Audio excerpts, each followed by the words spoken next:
I'm Ashley, 26 years old, and 3 weeks ago, I almost lost my left leg. Not because of the accident, but because my family refused to help. Picture this. I'm lying in a hospital bed, watching infection crawl up my leg like a slow-burning fuse. The doctors give me 48 hours. I need $10,000 for emergency surgery, so I call my parents. Dad's response? We just bought a boat, $45,000. Mom adds, a limp will teach you responsibility. My sister laughs through the phone. You'll manage. Then my 69-year-old grandmother shows up with an envelope, $800. She'd sold her late husband's woodworking tools, the only thing she had left of him. 800 wasn't enough to save my leg. But what happened next? That changed everything. Before I continue, if this story resonates with you, please take a moment to like and subscribe, but only if you genuinely want to hear the rest. And tell me in the comments, where are you right now and what time is it? I want to know who's listening. Now, let me take you back 4 weeks, to the morning I woke up and couldn't feel my leg. 4 weeks ago, Tuesday morning, 6:47 a.m. I'd just finished a 12-hour night shift at Mercy General's emergency room.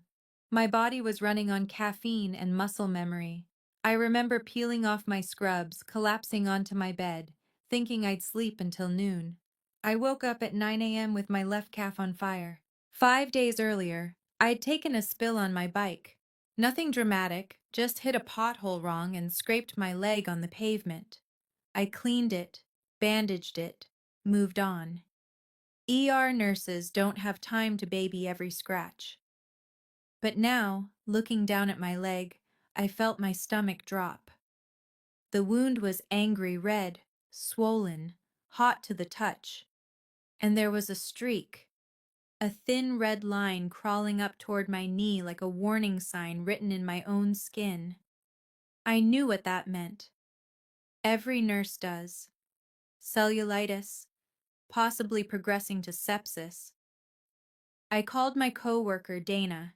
She picked up on the second ring. Dana, I need you to look at something. I sent her a photo. Silence. Then, Ashley, get to the ER, now. Don't drive yourself. Call an ambulance if you have to. It's that bad? That red line? If it reaches your lymph nodes, we're talking blood infection. You know this. I did know. I'd seen patients lose limbs to infections that started exactly like this. I'd held their hands and told them everything would be okay while surgeons prepared to amputate. I lived alone. No roommate, no boyfriend, no family nearby who'd pick up the phone at 9 a.m. on a Tuesday just to check on me. So I drove myself to the hospital, watching that red line in my rearview mirror like it might move while I wasn't looking. Dr. Reeves didn't sugarcoat it. The infection is aggressive. We need to operate within 48 to 72 hours, or we're looking at osteomyelitis, bone infection. At that point, amputation becomes a real possibility. I nodded. I'd seen this movie before, just never as the patient. The surgery, I said. What's the cost? He hesitated. Doctors hate talking money. With the debridement, IV antibiotics, possible skin graft, around 15,000. Insurance? Your file shows you're in a coverage gap. New employer, waiting period. Right. I'd switched hospitals 3 weeks ago. Better pay, better hours. My old insurance ended the day I left. My new coverage wouldn't fully kick in for another month. The hospital's financial coordinator came in an hour later. Young guy, apologetic eyes. Your new insurance will cover about 5,000 as emergency care, he explained. That leaves roughly 10,000 out of pocket. $10,000. I had $4,800 in savings, every penny I'd scraped together to pay down my student loans. Payment plans? I asked. We can work something out, but we need a significant portion up front before we can schedule surgery. I stared at the ceiling. The fluorescent lights buzzed like they were mocking me. $10,000, 48 hours. My mind went to the one place I'd trained it never to go, my family. I hadn't called home in 2 months, not since Dad screamed at me for missing Megan's engagement party at some fancy resort because I had a shift I couldn't trade. But this was life or death. Surely that changed things. Surely blood meant something when blood was literally poisoning me from the inside. I picked up my phone and called Mom. Mom picked up on the fourth ring. I could hear the whir of hair dryers in the background. Ashley? Hold on. I'm at the salon. I waited. 30 seconds. A minute. Okay, I'm in the waiting area. What's wrong? I took a breath and explained. The accident, the infection, the surgery, the $10,000 I didn't have, and the 48 hours I had to find it. Silence on the other end. Then, you always have something, don't you? I blinked. Excuse me? Drama, Ashley. You always have drama. Your sister is getting married in 2 months and you're calling me with this? Mom, I could lose my leg. A sigh, long, theatrical. Have you tried your insurance? There's a gap. I explained. Well, I can't make decisions about money. You know that. Your father handles finances. I squeezed my eyes shut. Can you ask him, please? He's busy today. We're looking at boats. Boats. My parents were shopping for boats while I was watching infection climb my leg. Mom, please, I'm begging you. Another pause. Then softer, but not kinder. I'll mention it to him. But Ashley, you need to learn to handle your own problems. You're 26. I know how old I am. Do you? Because you're calling your mother for money like you're still in college. Before I could respond, she added, Oh, and Megan's engagement party is in 2 weeks. The official one, at the country club. Try to make it this time. The line went dead. I sat there, phone still pressed to my ear, listening to nothing. That night, I barely slept.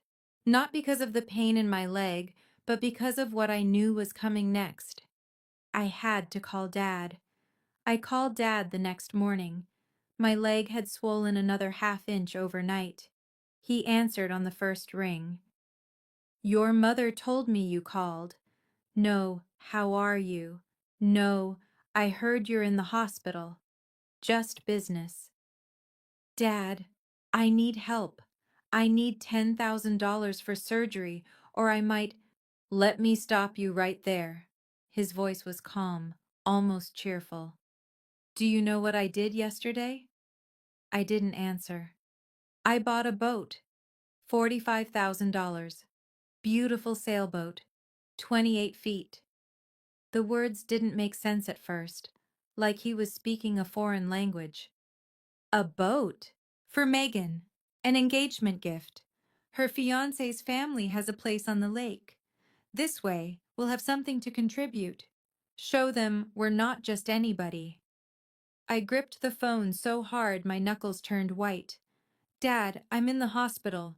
The infection is spreading. The doctors always say the worst case scenario. That's how they scare you into paying. I'm a nurse. I know what I'm looking at. Then you should know how to handle it. His tone sharpened. Listen, Ashley. Your sister is building a future. She's marrying into a good family. This is an investment. You? You're still a nurse making 40 grand a year. That's not an investment. That's a sunk cost. Sunk cost. He called me a sunk cost. You have insurance, he continued. Use it. We already raised you to 18. Our job is done. So that's a no? That's a figure it out yourself. He paused. And maybe this will teach you something. You've always had it too easy. A little struggle builds character. He hung up. I didn't cry. I was too stunned to cry. 45,000 for a boat, zero for my leg. Mom called back an hour later, not to apologize, to explain. Your father isn't heartless, Ashley. He just believes in tough love. Tough love? I laughed, but it came out like a cough. I could lose my leg. You're exaggerating. You always exaggerate. I'm looking at it right now, Mom. The red line is past my knee. She ignored that. You have to understand. We've given you so much over the years. The car when you graduated high school, help with your first apartment deposit, that trip to Florida when you were... The car was Megan's old one that she didn't want anymore. The apartment deposit was a loan I paid back. And the Florida trip was a family vacation when I was 12. See? This is what I mean. You're ungrateful. You don't remember the good things. I closed my eyes. Mom, I'm asking for help, one time, for something that could change my entire life. And I'm telling you that sometimes we have to learn from our struggles. Her voice took on that preachy tone I'd heard 1,000 times. Walking with a limp might teach you responsibility, might make you think twice before quitting a stable job to chase better opportunities. There it was. She blamed me for switching hospitals, for trying to improve my career. You think I deserve to lose my leg because I took a better job? I think God puts challenges in our path for a reason. I had nothing left to say, nothing that wouldn't come out as a scream. We love you, Ashley. We just can't enable you. She hung up. Enable me. Like asking for emergency medical help was a character flaw. Like wanting to keep my leg was a bad habit they needed to break me of. I stared at the ceiling and tried to remember the last time they'd said I love you without a but attached. I couldn't. Megan called that evening. For one stupid moment, hope flickered in my chest. Hey, Ash, Mom said you're in the hospital? Yeah, infection in my leg. I need surgery. That sucks. She didn't sound like it sucked. She sounded distracted. So, are you coming to the engagement party? I need a final head count. I almost laughed. Megan, I might lose my leg. I don't know if I'll be able to walk by then. Oh, come on. Don't be so dramatic. A light chuckle. You'll figure it out. You always do. Did Mom and Dad tell you they won't help with the surgery? I mean, it's not like they have unlimited money, Ashley. They just bought a $45,000 boat for you. Silence. Then, that's different. That's an investment in our family's future. Jason's parents have expectations. And my leg isn't worth investing in? Don't twist my words. Look, I'm sorry you're going through this, but I can't help either. The wedding is expensive. We're stretched thin. I thought about all the times I'd covered for Megan, lied to our parents about where she was in high school, loaned her money she never paid back, listened to her problems for hours without ever getting the same in return. Megan, I've never asked you for anything. Ever. And I've never asked you to guilt-trip me, but here we are. Her voice turned cold. Figure it out, Ashley. Take out a loan. Set up a GoFundMe. I don't know. But don't expect me to sacrifice my wedding fund because you got an infection. She paused, then added, Oh, and don't forget, the party's black tie optional. Don't embarrass me by showing up in scrubs. Click. I put the phone down and stared at the wall. 3 calls, 3 rejections. Not a single "I'm sorry" that meant anything. I had no one, or so I thought. I couldn't sleep. The clock on the wall read 11:47 p.m., 31 hours until the surgery deadline. I had $4,800. I needed $10,000, and I had no one left to call. Then the door creaked open. My grandmother stood in the doorway. Grace Hayes, 69 years old, white hair pulled back in a simple bun, wearing a cardigan I'd seen 100 times. She looked smaller than I remembered. Frailer. Grandma? My voice cracked. How did you— Linda from church drove me. I heard what happened. She crossed the room slowly, pulled up a chair, and sat beside my bed. Her hand found mine, warm, papery, trembling slightly. Does it hurt? She asked. Not, why didn't you call me? Not, what do you need? Just, does it hurt? I started crying. Couldn't stop. She held my hand through all of it. Didn't rush me. Didn't tell me to be strong. Just let me fall apart. When I finally caught my breath, she reached into her purse and pulled out an envelope. $800, she said. I know it's not enough. Grandma, no. I sold Harold's tools, the woodworking set. My heart stopped. Those tools were sacred. Grandpa had built furniture with them for 40 years. After he died, Grandma kept them in the garage like a shrine. She'd polish them sometimes, just to feel close to him. Grandma, you can't— It's done. Her voice was firm. Linda bought them. She paid more than they're worth because she knows what they meant. She pressed the envelope into my hands. Harold would have wanted this. He loved you, Ashley. And so do I.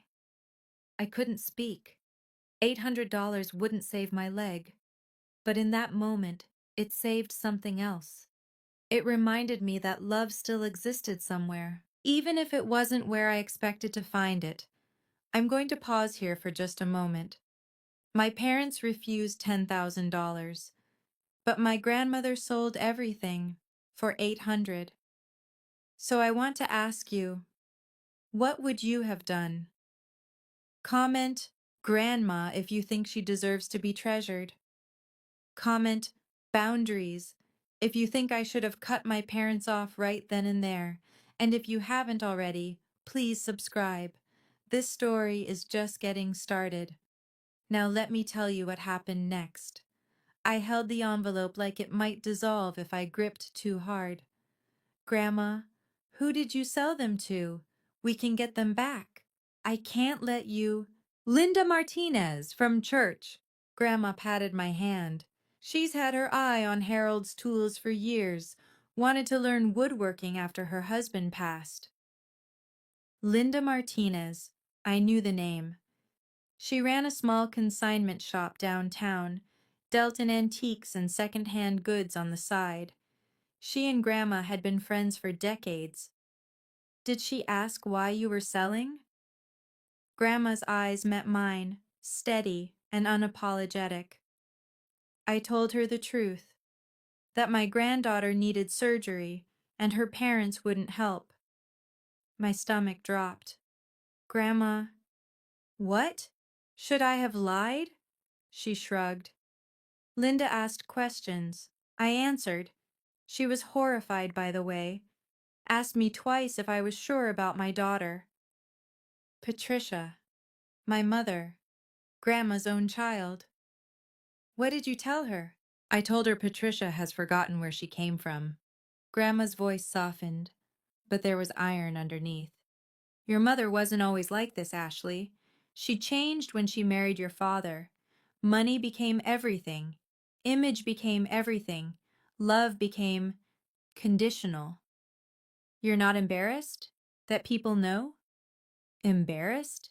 She almost laughed. I'm heartbroken, but not embarrassed. I didn't do anything wrong, and neither did you. She squeezed my hand. The truth isn't something to hide, sweetheart. If the truth makes someone look bad, maybe they should have made better choices. I thought about all the years I'd covered for my family, made excuses, smiled through holidays, pretended everything was fine. Maybe Grandma was right. Maybe the truth had been waiting to come out for a long time. I just didn't know how fast it would spread. The next morning, my phone buzzed with a number I didn't recognize. Hello? Is this Ashley Townsend? A man's voice, warm and steady. This is Pastor Thomas Reed from Grace Community Church. I'm a friend of your grandmother's. I sat up in bed, confused. Yes, this is Ashley. I heard about your situation. Linda told me well, word travels fast in our congregation. He paused. Your grandmother has been a pillar of our community for 40 years. She's helped more families through hard times than I can count. And now, it seems like it's time for us to help her family. I'm sorry, I don't understand. We're organizing a collection. Nothing fancy. Just people who want to give back some of what Grace has given them. His voice softened. I can't promise how much we'll raise, but I wanted you to know you're not alone in this. I couldn't speak. Strangers, people I'd never met, were gathering money to help me. Meanwhile, my own parents were out shopping for boat accessories. Pastor Reed, I don't know what to say. You don't have to say anything. Just focus on getting better. He hesitated. One more thing, Ashley. Some folks have asked if they should reach out to your parents to explain the situation, maybe encourage them to help. My blood ran cold. What do you mean? Several people know your family. Your mother and father attend a different church, but this is a small town. People talk. The walls felt like they were closing in. If this got back to my parents, if they found out the whole community knew what they'd done. Pastor, I'm not trying to cause trouble, I know. His voice was gentle. But I had to ask. What would you like us to do? The question hung in the air like a grenade with the pin half pulled. I lay awake that whole night thinking about Pastor Reed's question. Every instinct told me to protect my family. That's what I'd always done. When Dad yelled at waiters, I apologized on his behalf. When Mom said something cruel at Thanksgiving, I changed the subject. When Megan took credit for my ideas, I let it go. Keep the peace. Don't rock the boat. Be the good daughter. But look where that had gotten me. Lying in a hospital bed, leg rotting, while the people who were supposed to love me bought a boat. I thought about Grandma selling Harold's tools, giving up the last piece of her husband to scrape together $800, while her own daughter, my mother, couldn't be bothered to skip a salon appointment. I picked up my phone and called Pastor Reed. I've made a decision, I said, about what you asked. I'm listening. I'm not going to ask you to contact my parents, and I'm not going to ask you to keep anything secret either. I took a breath. If people ask what happened, tell them the truth. I won't stop you. I won't deny it. Are you sure, Ashley? This could complicate things. My things are already complicated. I'm done lying to make other people comfortable. Silence on the line. Then, that took courage to say. It doesn't feel like courage. It feels like giving up. Sometimes giving up the wrong things is the bravest thing we can do. I hung up and stared at the ceiling. For 26 years, I'd been the family secret keeper, the peacemaker, the one who smoothed everything over. Not anymore. I didn't ask anyone to spread the story. I didn't demand justice or revenge. I just stopped lying. And that, it turned out, was enough. 24 hours later, I had the surgery. The church raised $6,200. Combined with Grandma's $800 and my $4,800 in savings, I had just enough to cover the hospital's upfront requirement. They agreed to a payment plan for the rest. I woke up in recovery with my leg still attached, bandaged, aching, but attached. Dr. Reeves came by later that afternoon. We got it in time, another day or two, and we'd be having a very different conversation. I nodded, too exhausted to speak. You're lucky, he added. Not everyone has a community that shows up like that. Lucky. I let the word roll around in my head. Lucky to have strangers care more than my own blood. The first face I saw when I opened my eyes fully was Grandma, sitting in the same chair, wearing the same cardigan. Welcome back, she said, smiling. Did you sleep here? Just a little nap. I'm too old to sleep in chairs properly. I reached for her hand. Thank you. For everything. Don't thank me yet. You still have physical therapy ahead. She patted my arm.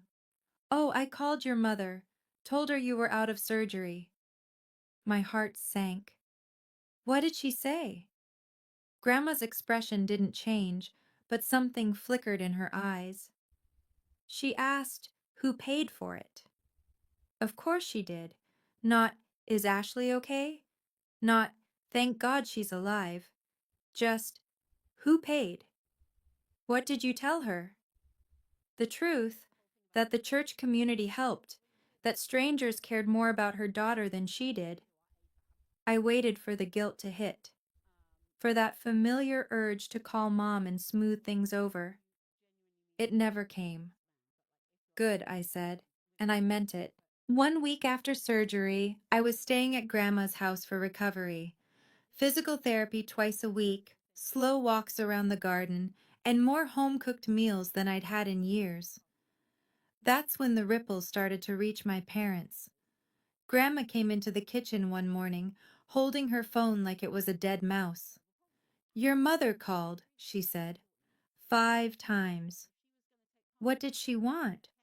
She's upset. Apparently someone at her country club mentioned your surgery, asked if you were recovering well. I put down my coffee. How did they know? Small town, Ashley. And Linda knows people who know people. Grandma sat across from me. Patricia is furious. She said I made her look bad by telling people what happened. You made her look bad? She's the one who... I know what she did. Grandma's voice was calm but firm. And I told her the same thing I'll tell you. If the truth makes you look bad, maybe don't do bad things. I almost laughed. Almost. Later that day, my phone buzzed with a text from an unknown number. Hey, Ashley. It's Derek, your uncle. I heard about what happened. I'm sorry, really sorry. Uncle Derek. Dad's younger brother. I'd barely seen him in years. There was some ancient tension between him and Dad that no one talked about. Can I call you? I typed back. He did, 10 minutes later. I want you to know, he said. I had no idea what Richard and Patricia were thinking. A boat over your surgery? That's... He trailed off. That's not okay. I didn't know you were keeping tabs on the family. I keep tabs on Mom, on Grace. She tells me things. He paused. You're not alone, Ashley. I know it feels like it, but you're not. Megan's engagement party arrived 2 weeks after my surgery. Black tie optional, country club, 50 guests, carefully curated to impress Jason's family. I wasn't officially invited anymore. Megan had sent a text 3 days prior. If your leg isn't better, don't worry about coming. We'll take pictures without you. I stayed at Grandma's. We watched old movies and ate popcorn while my family celebrated without me. But I heard about the party later, from Grandma, from Uncle Derek, and eventually from the woman whose presence had apparently caused a small earthquake. Her name was Barbara Sims. She attended the same church as Grandma, knew Linda, and happened to be a member of the same country club as my parents. During cocktail hour, Barbara approached my mother with a smile. Patricia, lovely to see you. How's Ashley doing after her surgery? Mom's face apparently went white. She's fine. Just a minor procedure. Minor? Linda said she nearly lost her leg. Thank goodness the church was able to help. You must be so grateful. The people around them went quiet. Patricia smiled, but according to multiple witnesses, it looked more like a grimace. There were some miscommunications, Mom said carefully. But yes, we're very grateful for the community support. Miscommunications? Barbara tilted her head. Linda mentioned Ashley asked for help and couldn't get it from anyone in the family. Dad appeared at that moment, sensing trouble. Barbara, he said tightly. Always a pleasure. Richard, I was just asking Patricia about your younger daughter. Terrible situation. But I suppose these things happen when priorities get mixed up. She glanced at the decorated room, the ice sculptures, the champagne fountain. Anyway, lovely party. She walked away. The rest of the evening, I'm told, felt like a funeral with better catering. 2 weeks after the engagement party, Pastor Reed called me again. Ashley, I hope I'm not overstepping, but I wanted to run an idea by you. I was in Grandma's garden, practicing walking without the crutch. Go ahead. Your grandmother's 70th birthday is coming up. The congregation wants to throw her a party, nothing extravagant, just a celebration at the church hall. Food, music, people who love her. I smiled for the first time in weeks. She'd love that. There's more. Pastor Reed hesitated. Some folks want to invite your parents and your sister. The thinking is, maybe if everyone's together in a supportive environment, there could be some healing. My stomach tightened. Or there could be a disaster. That's why I'm calling you first. What do you think? I watched a bird land on Grandma's fence, peck at something, and fly away. So simple, so unburdened by family drama. I don't want to turn Grandma's birthday into a confrontation, I said finally. It should be about her, not about my mess. I understand, but Ashley, Grace's sacrifice for you is part of her story now. People want to honor that.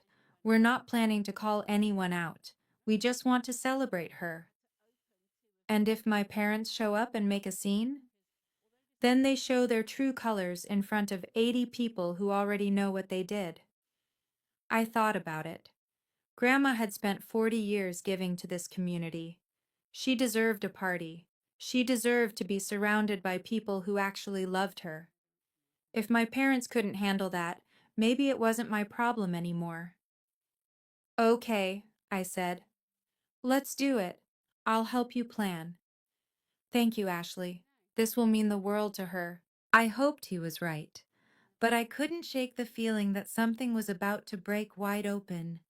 Planning the party meant spending more time at Grandma's house, sorting through photos, finding decorations. 3 days before the event, I was in her closet looking for an old photo album when I found the box. Cardboard, dusty, labeled Harold in faded marker. I knew I should leave it alone, but something pulled me to open it. Inside, the receipt from Linda's shop. $800 for vintage woodworking tool set, dated the same day I was admitted to the hospital, and underneath that, a letter, handwritten, addressed to my Harold. I knew I shouldn't read it, but my eyes caught the first line before I could stop myself. My love, I had to let your tools go today. The rest of the letter was a confession to her dead husband, explaining why she'd sold the only thing she had left of him, how she'd watched her own daughter become someone she didn't recognize, how she needed him to understand that helping Ashley wasn't a betrayal. It was honoring everything he'd taught her about family. Patricia has forgotten what matters, but I haven't, and I won't let our granddaughter pay the price for her mother's coldness. I was crying before I finished. The door creaked behind me. I was wondering when you'd find that. Grandma stood in the doorway, not angry, just tired. I'm sorry. I shouldn't have. It's fine. Harold would want you to know. She walked over, took the letter gently from my hands. I write to him sometimes. Keeps him close. Grandma, don't feel sorry for me, sweetheart. I made my choice, and I'd make it again. She placed the letter back in the box, but something caught my eye. Her phone. A text message notification on the screen. From Mom. If you embarrass this family at that party, I will never forgive you. Grandma followed my gaze and sighed. Patricia's always been better at threats than apologies. We're almost at the party. Grandma's 70th birthday. 80 people. And my parents are coming. Everything I've told you so far, the rejection, the boat, the $800 sacrifice, it's all about to collide in one room. So tell me, what do you think is going to happen? Comment truth if you think everything should come out. Comment peace if you think I should try to make amends. And please hit that subscribe button. You don't want to miss what happens next. The day of the party arrived. Grace Community Church's fellowship hall had been transformed. White tablecloths, flower centerpieces, a photo slideshow running on a loop near the entrance, 80 chairs arranged around round tables, each with a small candle. Grandma didn't know. We'd told her we were going to a small lunch with some friends.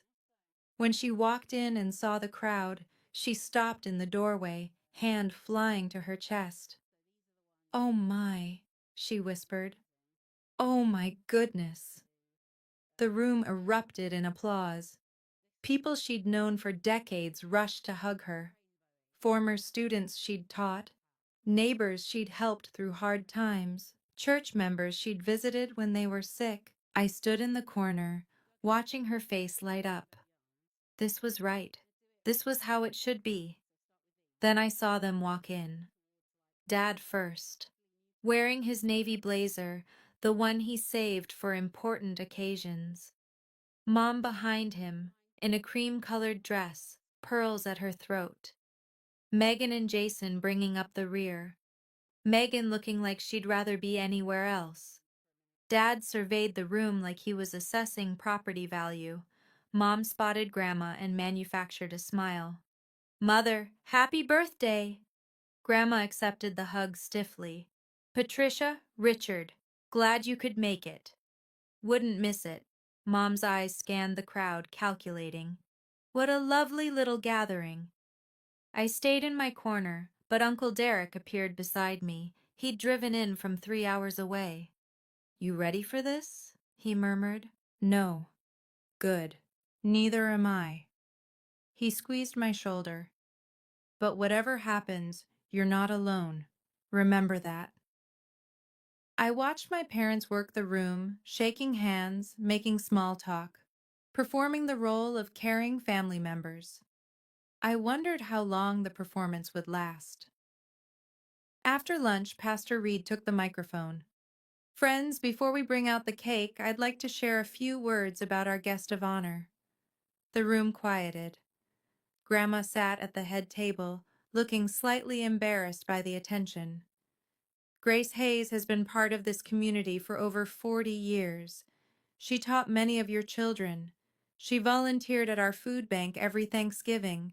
She visited the sick, comforted the grieving, and opened her door to anyone who needed help." The slideshow began. Photos of Grandma through the decades, teaching elementary school, holding newborn babies, standing with Grandpa Harold in front of their first house. I saw Mom shift uncomfortably when her own childhood photos appeared. Young Patricia, bright-eyed and smiling, hugging her mother at some long-ago birthday party. The photos continued. Grandma and Grandpa Harold in his workshop. The two of them at their 50th wedding anniversary, just months before he passed. Then, a photo of the tools.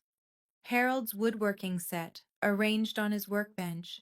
Chisels, planes, saws, the tools Grandma had sold to save my leg. Pastor Reed's voice softened. "Recently, Grace made an extraordinary sacrifice. She sold her late husband's most treasured possessions to help someone she loved." The room was silent. I felt eyes turning toward me, then toward my parents. Pastor Reed continued. "She didn't ask for recognition. She never does. But today, we want her to know that her sacrifice was seen and honored." Linda Martinez stood up, carrying a large wooden box. "Grace," she said, voice thick with emotion, We couldn't let those tools leave the family. The congregation pooled together and bought them back. This is our gift to you. Happy 70th birthday. Grandma's hands flew to her mouth. Tears streamed down her cheeks. I looked at my mother. Her face was stone. Mom stood up. Her chair scraped against the floor. This is inappropriate, she said, voice cutting through the silence. This is a private family matter. 80 heads turned toward her. Grandma slowly wiped her eyes. Patricia, sit down.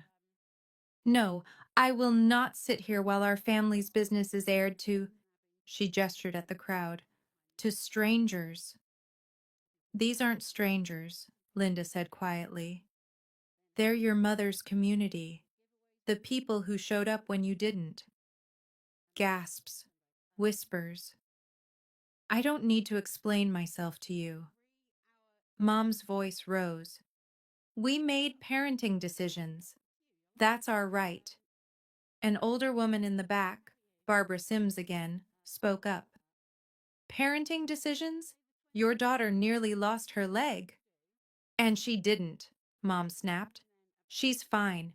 Everyone's fine. So why are we... She's fine because other people helped. This from Uncle Derek, stepping forward. Not you, not Richard. Dad stood now too, face reddening. Stay out of this, Derek. You've always had a problem with how I run my family. Someone should have a problem with it. Derek's voice boomed across the hall. You bought a $45,000 boat the same week your daughter was begging for surgery money. A boat, Richard, for a party trick, while Ashley was watching infection climb her leg. The room exploded in murmurs. Megan tugged at Jason's sleeve, whispering urgently. Jason's face was unreadable, but his jaw was tight. Mom turned to Grandma, fury in her eyes. Are you happy now, Mother? You've humiliated us. Grandma rose from her chair, 70 years old, tiny, but in that moment she seemed 10 feet tall. No, Patricia, you humiliated yourselves. I just stopped covering for you.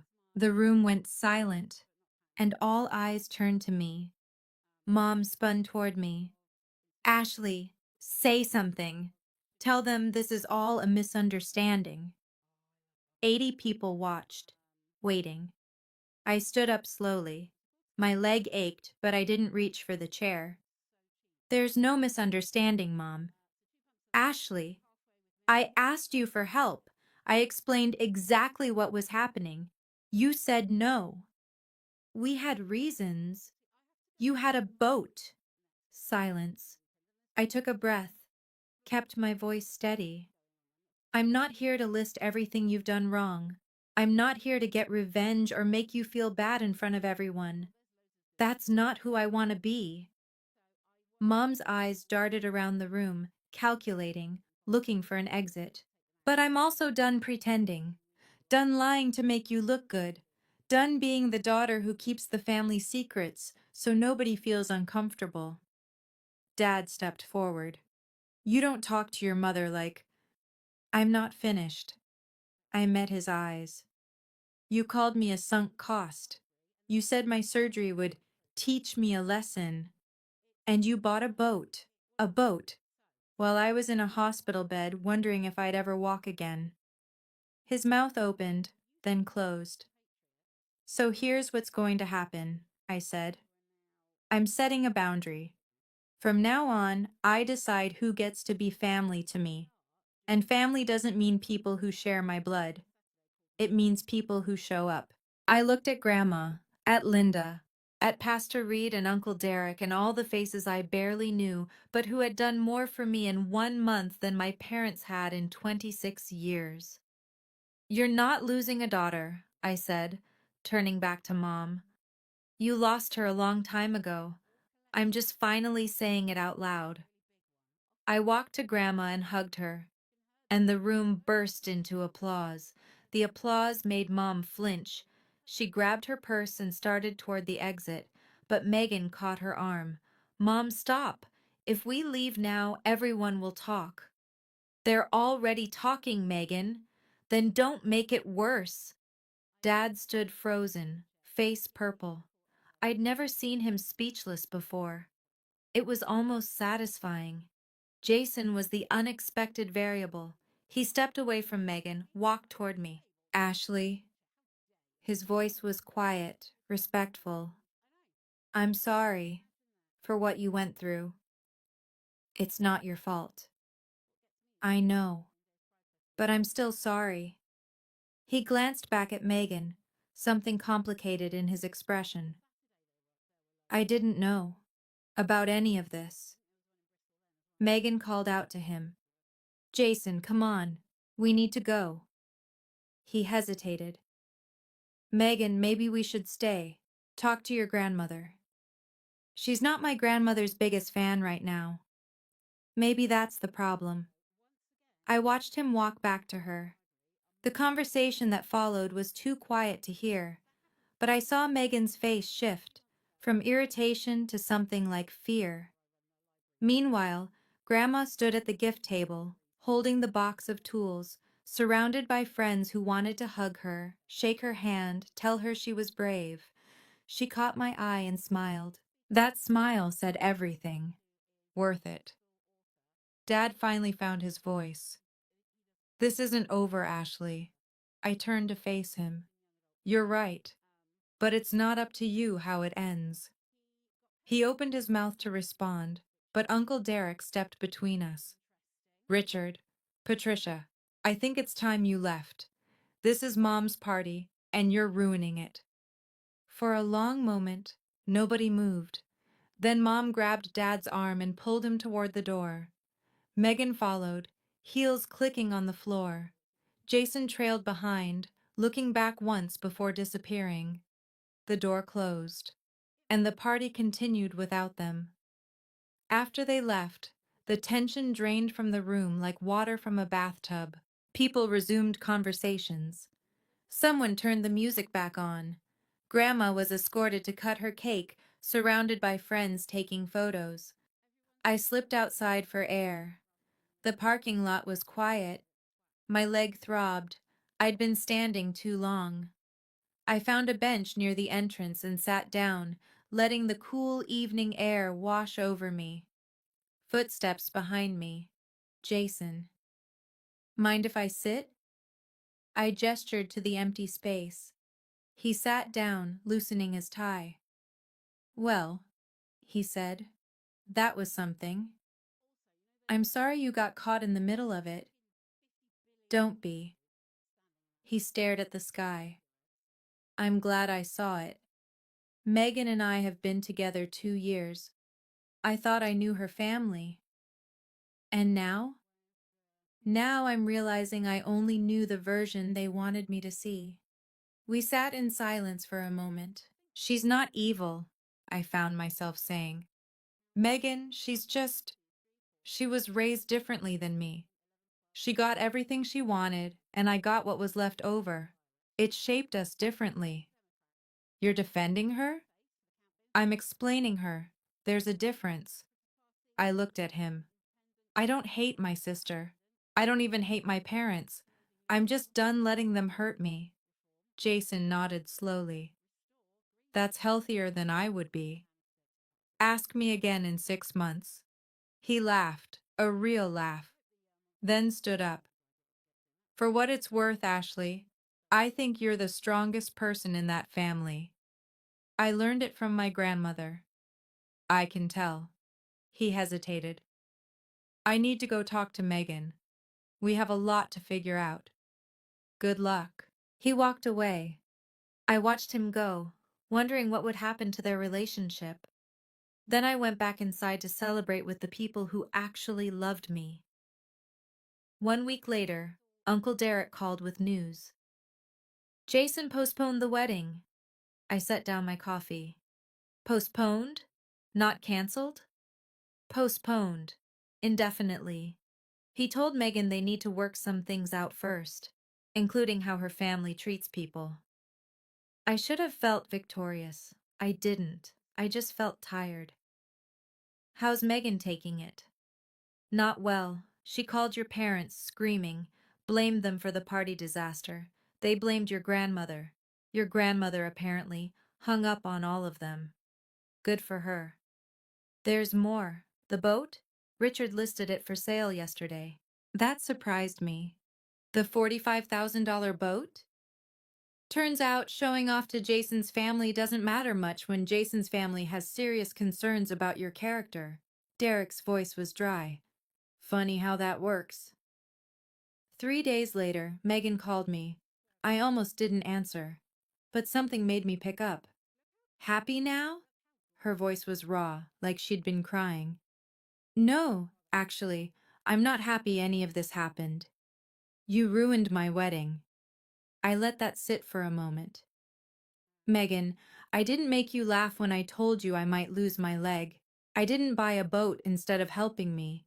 I didn't lie to Jason's family about who we really are. So it's all our fault? I'm not saying that. I'm saying consequences aren't revenge. They're just what happens when the truth comes out. Silence. Then quietly. You could have kept it quiet. I could have. I've kept things quiet for 26 years, and where did that get me? She hung up without answering. I put the phone down and looked out the window at Grandma's garden. I didn't feel triumphant. I didn't feel vindicated. I felt like something had finally, permanently shifted, and I couldn't unshift it, even if I wanted to. Mom showed up at Grandma's house 2 weeks later. No warning, just rang the doorbell on a Tuesday afternoon. I opened the door and almost didn't recognize her. No makeup, hair pulled back haphazardly, eyes puffy. Ashley, can we talk? I stepped aside. Let her in. Grandma was out at her bridge club, probably for the best. Mom sat on the living room sofa, looking around like she'd never been here before. I want to fix things, she said finally. I sat across from her, waited. Your father and I have been talking.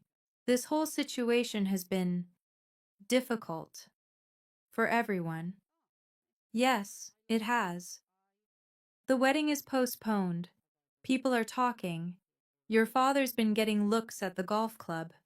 She twisted her hands in her lap. We need to move past this. As a family. What does that look like to you? Well, she took a breath.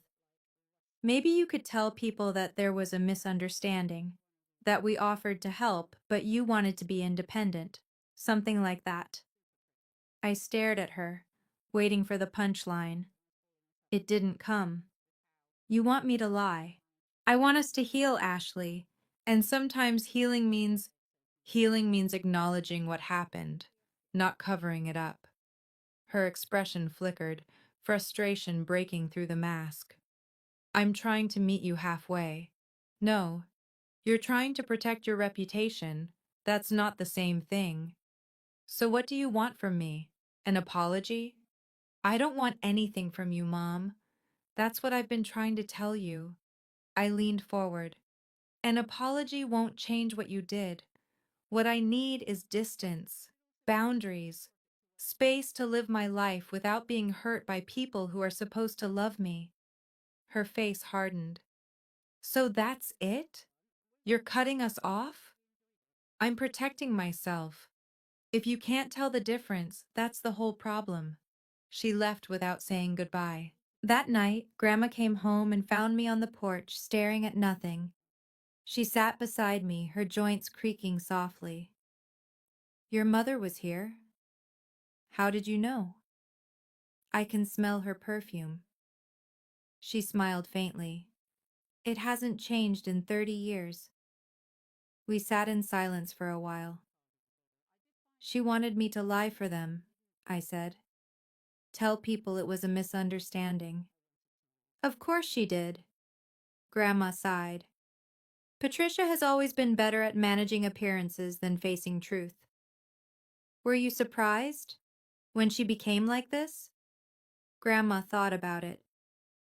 Yes and no. She wasn't always this way, Ashley. When she was young, she was sweet. generous even. Then she met your father. You blame him? I blame no one. People make choices. Patricia chose to value money and status over everything else. That was her decision.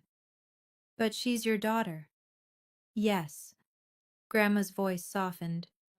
And losing her is a grief I carry every day.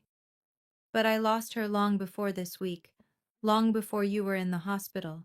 I lost her the day she stopped seeing people as people and started seeing them as investments. I felt tears prick my eyes. I'm sorry, Grandma. Don't be sorry. Be better. She took my hand. You have a chance Patricia never took. You can choose differently. You can build a life based on love, not ledgers. What if I can't? What if I end up just like them? She squeezed my hand. The fact that you're asking that question means you won't. We sat together until the stars came out. Later, as I helped her inside, she mentioned casually, "Oh, I updated my will last month. Grandma, don't argue.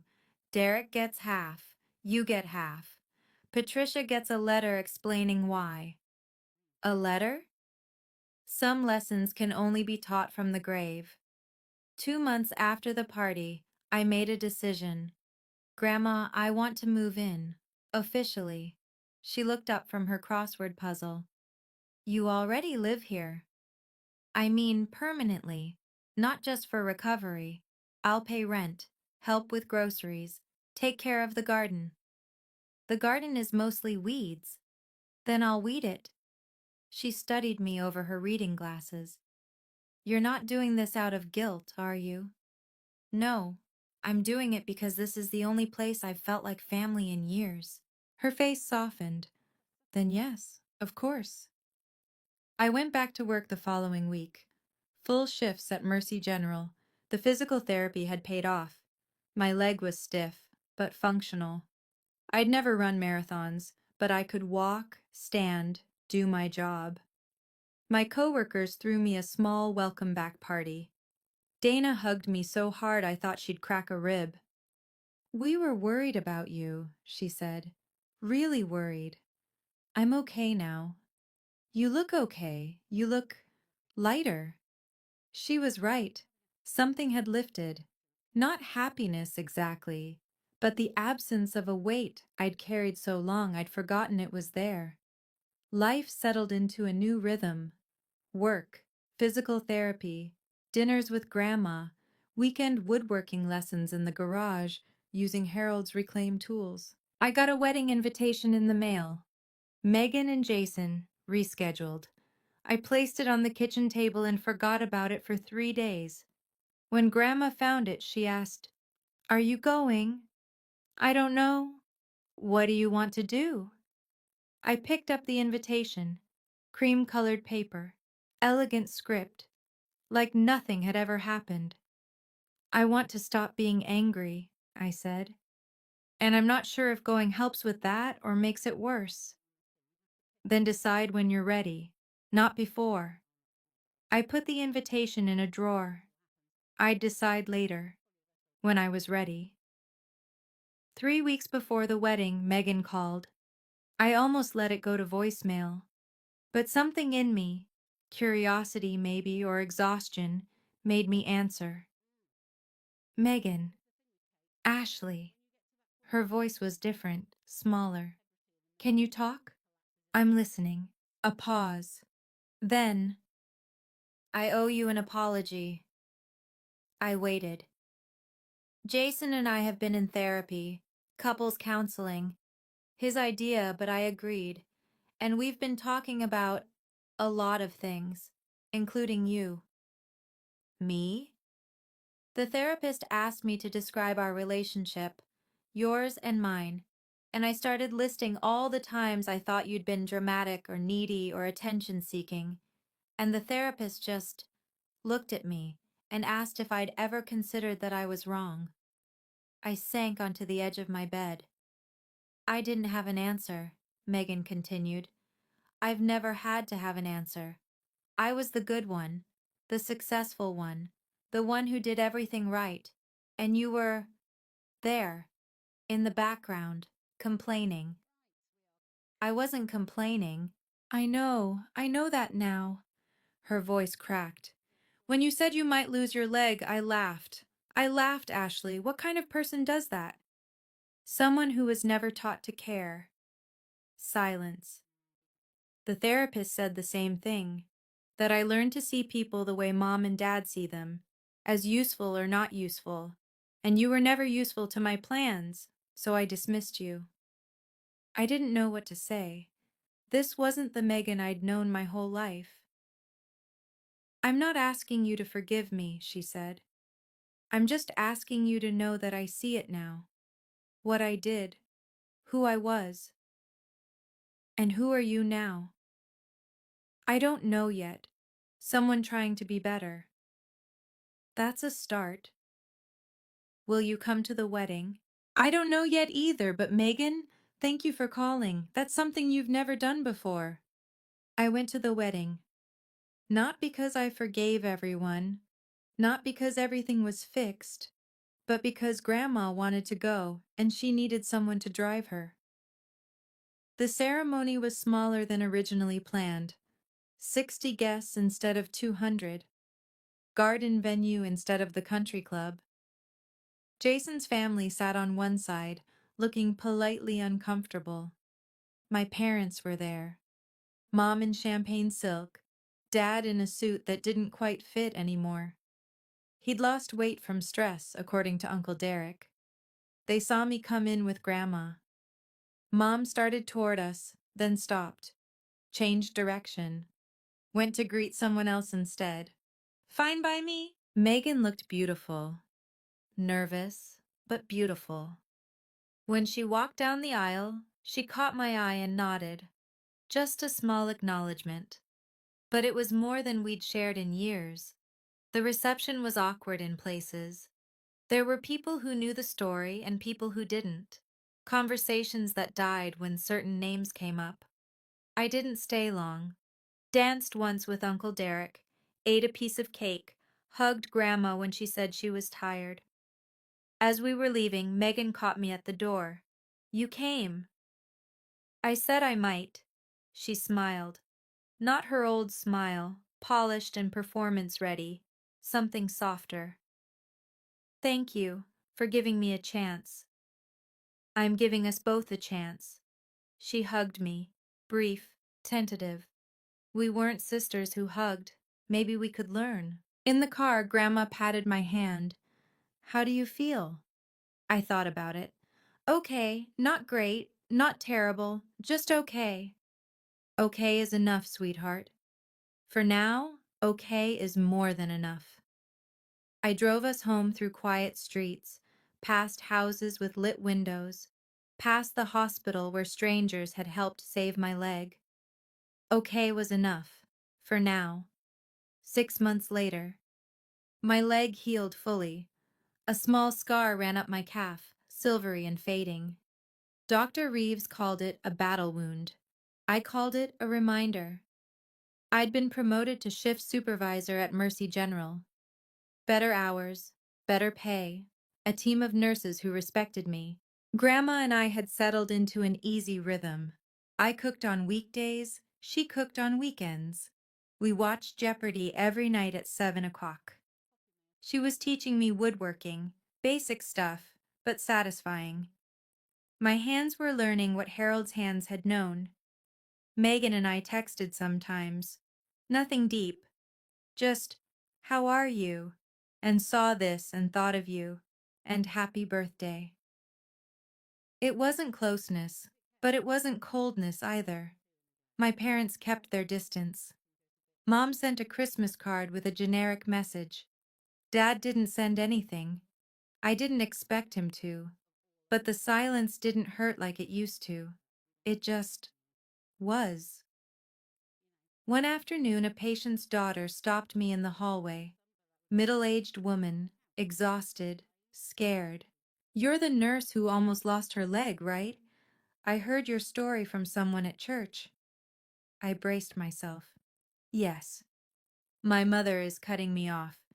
Won't pay for her own grandkids' medical bills. Says it'll build character. She laughed bitterly.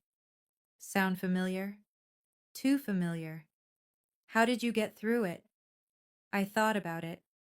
I stopped waiting for them to be who I needed. I found people who already were. She nodded slowly. Did it hurt? Letting go?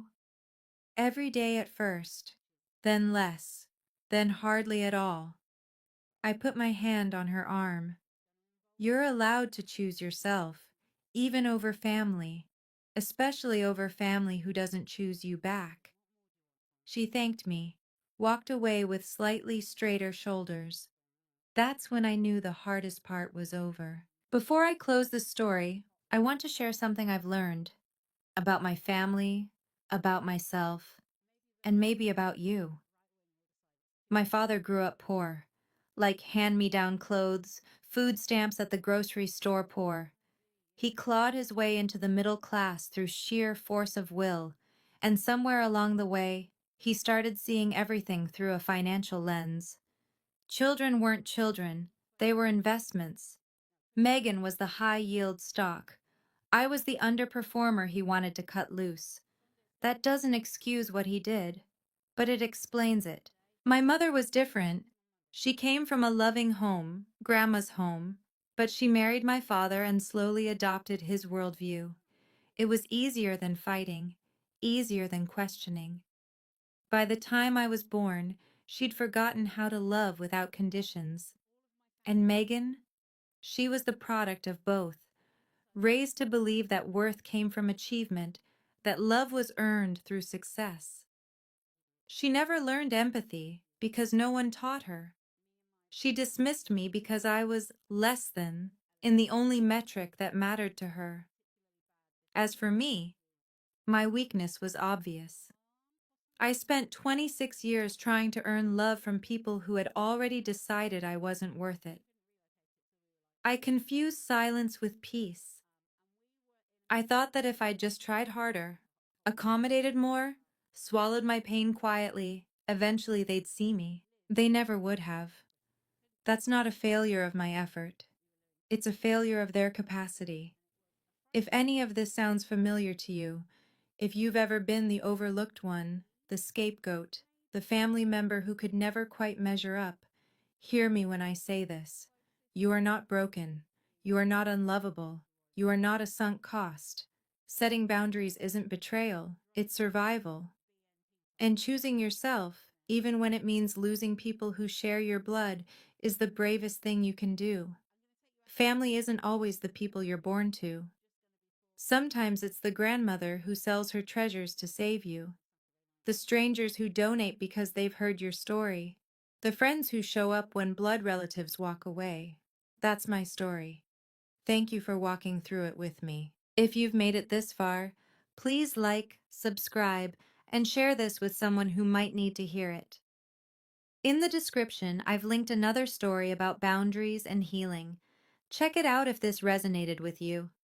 And if you have a story of your own, of setting boundaries,